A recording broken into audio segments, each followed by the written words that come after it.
Oke, pagi ini saya akan bercerita sekaligus saya harus menancapkan patok K.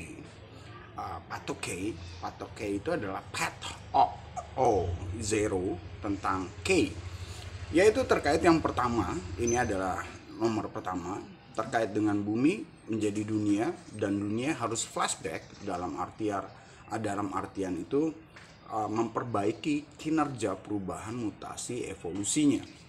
Nah, terkait itu sebabnya saya membuat video yang pertama, bukan video pendek, tetapi video cukup panjang karena terkait dengan perubahan, dan kita tahu gambaran besar dan gambaran signifikan secara detail bumi menjadi dunia.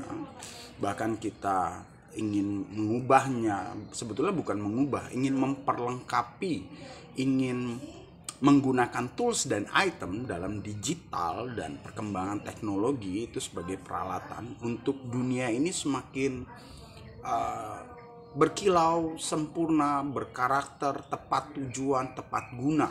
Karena dunia adalah gambaran kemanusiaan. Sekali lagi, buminya tetap bumi.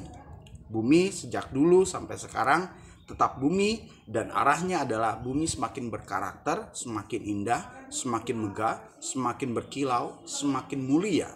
Tetapi kata dunia itu disematkan pada perjalanan histori waktu dari bumi, adanya peradaban manusia, dan manusia membawa peradaban dalam timeline kebumian menuju ke duniaan.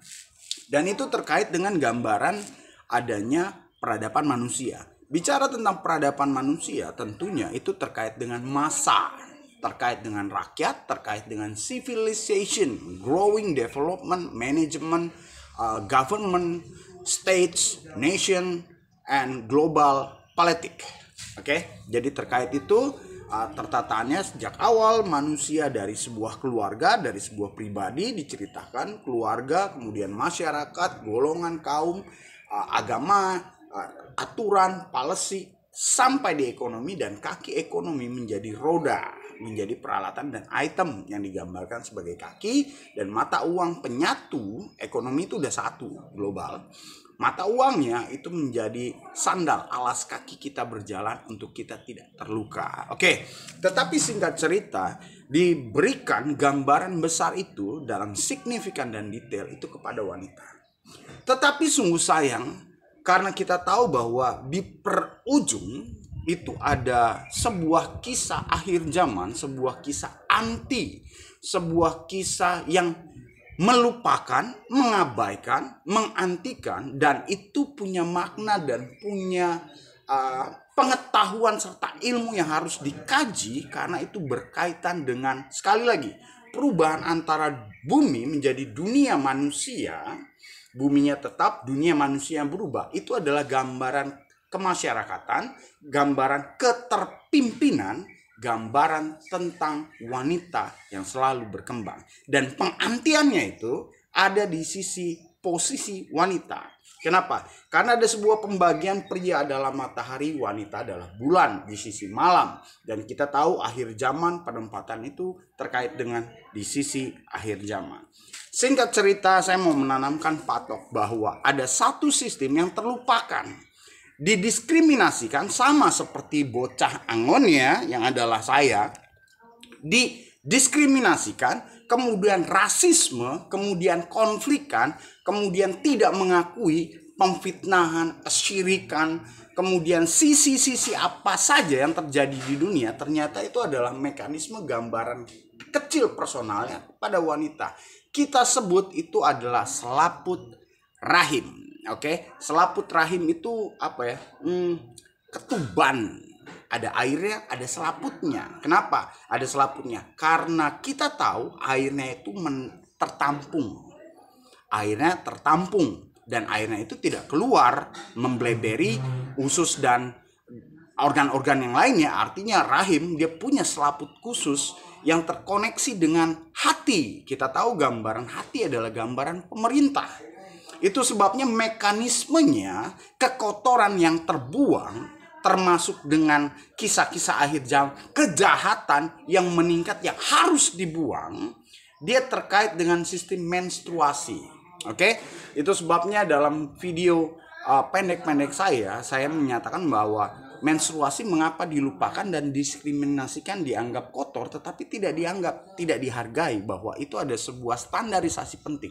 Itu adalah personal, private data yang harus diungkap, tapi juga harus dilindungi. Nah, itu adalah kasus tentang jual beli data, big data dan sebagainya, itu terkait itu. Dan mengapa itu sangat penting menjadi standarisasi kesehatan pada wanita, baik mulai sejak periodenya seseorang wanita dia memasuki tahap kedewasaan, tahap melangkahkan kaki dan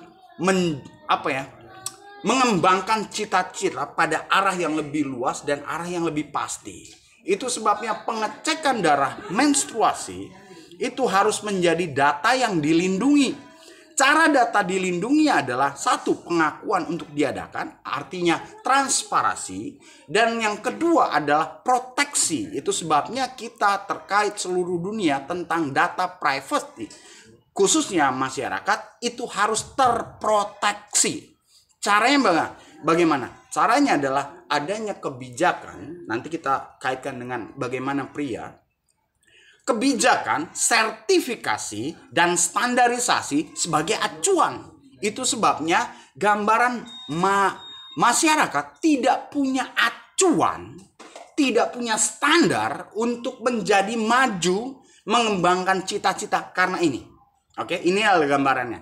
Jadi saya ceritakan jika seseorang wanita atau putri Anda memasuki periode dewasa, maka segeralah melakukan pengecekan lengkap tentang masa puncak menstruasi. Sebelumnya berarti ada 1 hari 2 hari, ada hitungannya, ibu tahu tentunya. Kemudian catatan-catatan global tentang kesehatan juga tahu. Jadi sebelum dia puncak, maka dia harus dicek dan standarisasi. Standarisasi artinya dia harus keluar datanya, dan itu menjadi sebuah sertifikat pegangan. Nah, apabila terjadi sesuatu dan ini akan menghalangi hal-hal yang bisa berdampak buruk, contohnya adalah melakukan seksual di luar nikah, maka dia akan mengacaukan standarisasi data dari menstruasi awal.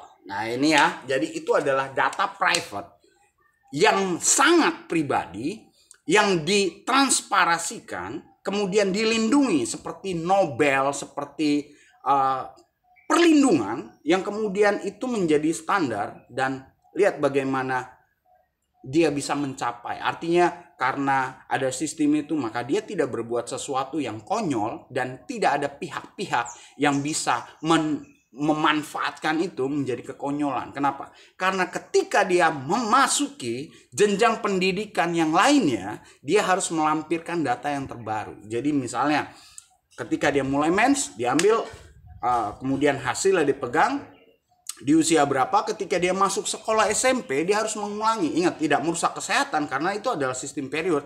Begitu dicek, dia akan perbandingkan menjadi 2, dan itu datanya dibaca. Tidak ada yang berubah. Jika tidak ada yang berubah, maka dia menjadi sebuah kompetisi arah naik. Tetapi jika ada sesuatu yang berubah, maka ini menjadi harus diselesaikan gitu kan. Kenapa? Karena ada sebuah gaya yang terbangun, yang ideologinya itu turun dari atas, teraplikasi dari kehidupan menjadi sebuah pergeseran gitu. Itu adalah salah satu untuk kita mengatasi seksual activity yang menyimpang dan berkaitan dengan kualitas para wanita dan gambaran dari masyarakat luas. Oke, itu yang pertama, dan 10 menit video sudah berlalu. Ini seru sekali karena masyarakat itu terkait dengan kebijakan-kebijakan dari pemerintah. Maka kita berikutnya akan masuk bagaimana sistem pemerintah laki-laki dari rakyat untuk rakyat, dari rakyat oleh rakyat dan untuk rakyat. Apa dan bagaimana mekanismenya terkait dengan beladi dan darah.